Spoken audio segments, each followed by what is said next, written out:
Hello. So in this video, we're going to talk about the ad populum fallacy. This is a fallacy that appeals to popular opinion, or the people's opinion. The people's as a sort of broad abstract concept. This, in some ways, is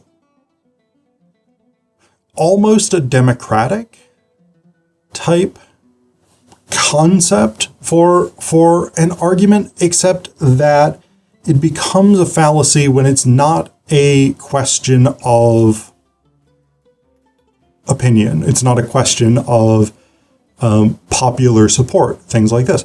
So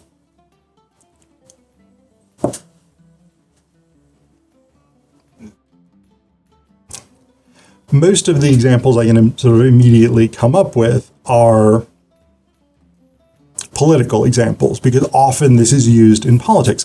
So right now in the US, for instance, Donald Trump and right-wing Republicans are claiming that they have a popular mandate for their policies, even though in reality, a fairly small fraction of Americans actually voted, and more Americans who voted for someone other than Trump than voted for him. They also have among the narrowest margins in the House of Representatives, and they have a very narrow margin in the Senate. In this instance, the claim for a MAGA mandate is pretty much entirely rhetorical. It is entirely the ad populum fallacy.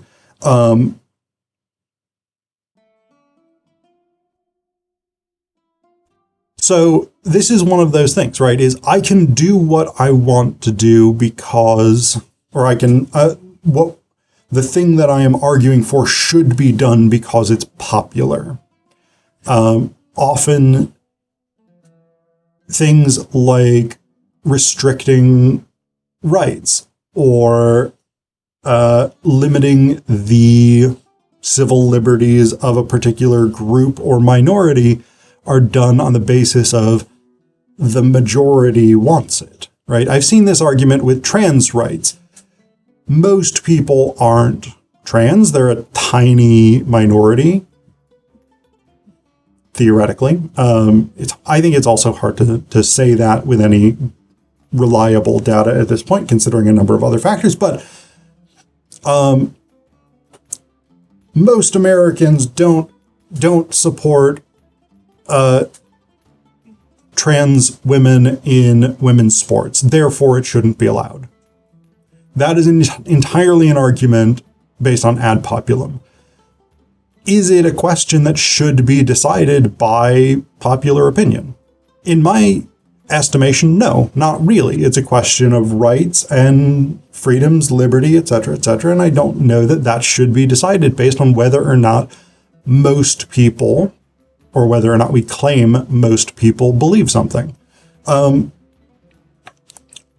are, of course, other types of ad populum arguments that are not political. Just that's where my mind happens to be mostly at the moment.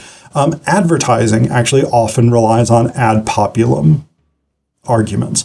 The best-selling truck of 2024, whatever it is, that is going to be an argument ad populum because it wants you to believe that because more people bought this truck than any other type of truck in this year, it is necessarily a good truck. That doesn't necessarily follow, right? They could have had a really good advertising campaign. It could have been extremely cheap, but maybe the truck itself is garbage. You don't know. The fact that people bought it isn't evidence that it's a good product necessarily. They might also have some kind of monopoly, right? We know, for instance, that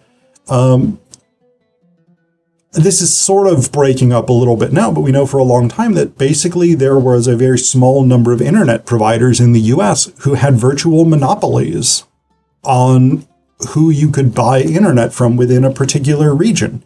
So having Xfinity For instance, everybody you know having Xfinity doesn't necessarily mean it's a good service if it's the only service available.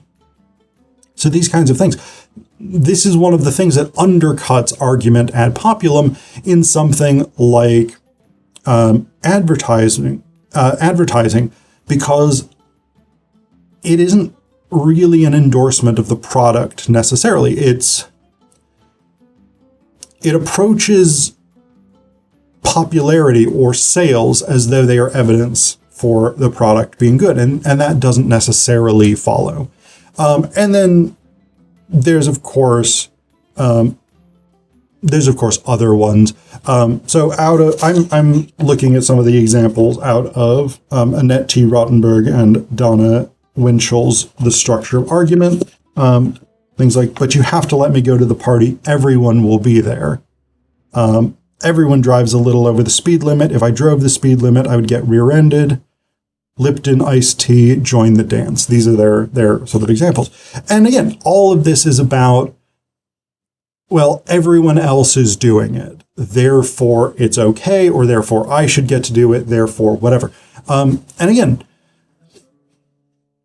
none of these are necessarily good arguments, right? You have to let me go to the party. Everyone will be there. That doesn't follow. Just because everyone will be there doesn't mean that you should be there or you have to be there. Make an argument on the basis of why you need to go rather than why others are going or need to go. Everybody drives a little over the speed limit. If I drove the speed limit, I would get rear-ended. Okay, I mean, to a certain extent, there is evidence that driving significantly below the speed limit does pose a substantial safety risk, but legally, everyone drives over the speed limit doesn't actually eliminate the fact that speeding is a crime. Now, realistically, most of us do most of the time, and police don't enforce it unless you're going substantially over the speed limit.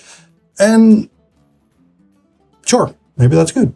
But if you get a ticket for doing 37 in a 35 zone, you were breaking the law. The fact that other people were doing 37 or higher in a 35 zone doesn't change that fact. It's simply irrelevant.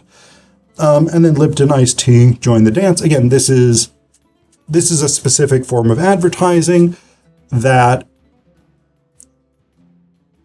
rather than saying, here is why this product is good, why you should want this product, they establish other people want this product, therefore you should want to buy it. And so again, this is a limited form of argument because it doesn't make a case for the actual topic, subject, position, whatever it is itself. It makes a case for, well, everybody else is doing it, so you should too. And everybody else may do things that are not good.